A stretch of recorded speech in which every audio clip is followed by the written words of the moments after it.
সরকারি পাসপোর্ট ও ভিসা ছাড়াই ভারত, সিঙ্গাপুর ও সৌদি ঘুরে প্রাণে বেঁচে ফিরল এক কিশোর। এমনই এক অদ্ভুত ঘটনার সাক্ষী হয়েছে চট্টগ্রামের মেহেদী হাসান।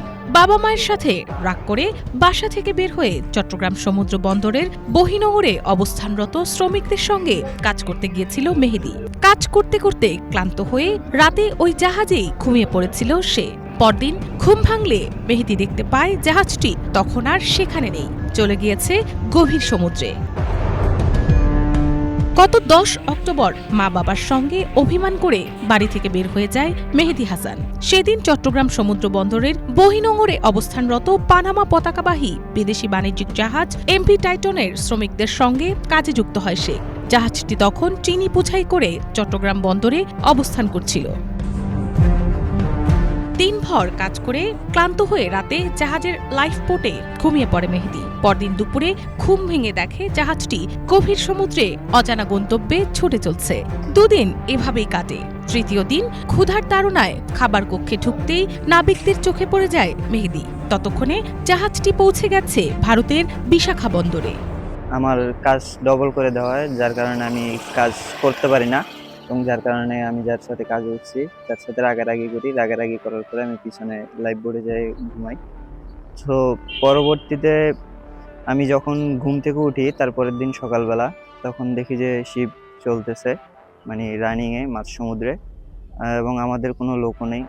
জাহাজ কর্তৃপক্ষ ভারতীয় কোস্টগার্ড ও ইমিগ্রেশন পুলিশের মাধ্যমে মেহেদীকে দেশে ফেরানোর চেষ্টা করেও ব্যর্থ হয়। পরে জাহাজটি মুম্বাই বন্দর হয়ে সিঙ্গাপুর এবং পরবর্তীতে সৌদি আরবে যায়। টানা 2 মাসের এ যাত্রায় ফিলিপাইনের নাগরিক ক্যাপ্টেন সহ নাবিকরা তাদের আতিথেয়তা ও ভালোবাসায় আগলে রাখেন মেহেদীকে। এরই মধ্যে বিভিন্ন দেশ ঘুরে ফের পণ্য বোঝাই করে জাহাজটি ফিরে আসে বাংলাদেশে। সিদ্ধান্ত হয় যে আমাকে আবার বাংলাদেশে নিয়ে আসা হবে। তো আমাকে বাংলাদেশে মোংলায় নিয়ে আসা, তো এখানে এনে এখান থেকে আমাকে হ্যান্ড ওভার করা। জি, আমি আমার পরিবারকে পাই খুশি। গত 10 ডিসেম্বর মোংলা সমুদ্র বন্দরের হারবাড়িয়া পশুর চ্যানেলে ভেড়ে বিদেশি এ জাহাজটি বন্দরে আসার পর সব প্রক্রিয়া শেষে কিশোর মেহেদীকে ইমিগ্রেশন পুলিশের কাছে হস্তান্তর করে জাহাজ কর্তৃপক্ষ। পরবর্তীতে মোংলা থানা পুলিশ ও সমাজসেবা অধিদপ্তরের তত্ত্বাবধানে মেহেদীকে পরিবারের কাছে ফিরিয়ে দেয়া হয়।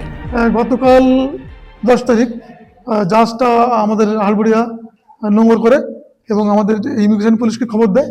আমাদের ইমিগ্রেশন পুলিশের এসআই সৌমেন সে গতকাল হারবাড়িয়ায় গিয়ে ভিকটিম মেহেদীকে রিসিভ করে আমরা যাচাই বাছাই করিয়া সঠিক পেয়ে আমাদের সমাজসেবা কর্মকর্তা উপজেলা তার নির্দেশ মোতাবেক, তার নির্দেশনায় তার সামনে আমরা তাকে সুস্থ শরীরে হস্তান্তর করলাম। জাহাজের যে কর্তৃপক্ষ তাদের কাছে সে ধরা পড়ে যে একটা শিশু অবৈধভাবে জাহাজে অবস্থান করছে। ইতিমধ্যে জাহাজটি বেশ দূরে চলে যাওয়ায় তারা তখন ফিরিয়ে দিতে পারে নাই, কিন্তু তারা বাংলাদেশ ইমিগ্রেশন পুলিশ এবং বন্দর কর্তৃপক্ষের সাথে যোগাযোগ করে। শিশুটি গতকাল আবার ফিরে আসে এবং শিশুটিকে তার পরিবারের কাছে হস্তান্তর করা ছিল আমাদের জন্য একটা চ্যালেঞ্জ।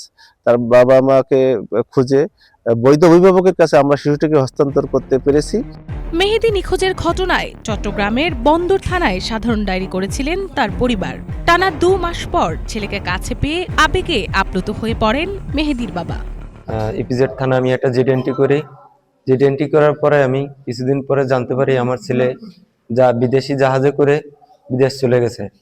ওখান থেকে জাহাজের ক্যাপ্টেন বাংলাদেশি এজেন্টের সাথে যোগাযোগ করার পরে এখান থেকে মোংলা ইমিগ্রেশন পুলিশ তারা এই আমার ছেলেকে হারবাড়িয়া অ্যাঙ্কারেজ থেকে ছেলেকে রিসিভ করে মোংলা থানা দিনে তাদেরকে হস্তান্তর করা হয়। এর ভিতরে আমরা খবর পেয়ে মোংলা থানায় আমি আসি। এখান থেকে এসে আমার ছেলেকে সহি সালামতে আমি বুঝিয়ে নিলাম। আন্তর্জাতিক আইন অনুযায়ী কোনো বাণিজ্যিক জাহাজে পাসপোর্ট ও ভিসা ছাড়া ভ্রমণ সম্পূর্ণ নিষিদ্ধ। এ ধরনের ঘটনায় নির্মম সিদ্ধান্তের প্রথা থাকলেও এমভি টাইটনের জাহাজের নাবিকদের মানবিকতায় এ যাত্রায় সুস্থভাবে প্রাণে বেঁচে ফিরলেন কিশোর মেহেদী। মিনালা দিবা, বাংলা ভিশন নিউজ ডেস্ক।